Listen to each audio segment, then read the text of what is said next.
সুন্দর লাগবে।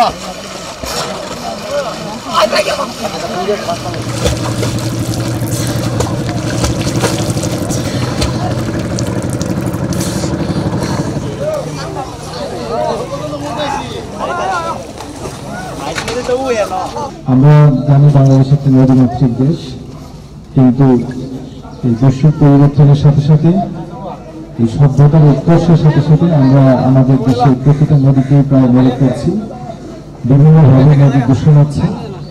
এটা ব্যক্তি দ্বারা যেমন হচ্ছে, প্রতিষ্ঠান কর্তৃক হচ্ছে।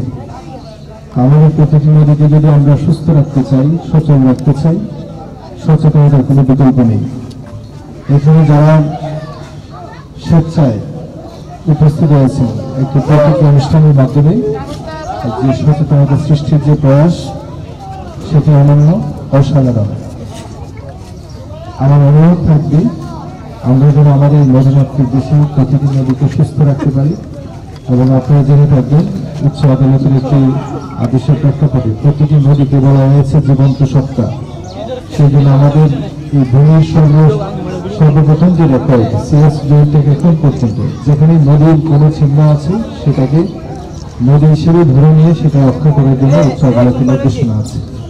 তো আমরা নাগরিক হিসেবে এবং আমরা বিভিন্ন প্রতিষ্ঠানে কাজ করছি, প্রতিষ্ঠান থেকে আমাদের জন্য চেষ্টা থাকি আমাদের নদীগুলিকে সুস্থ রাখা।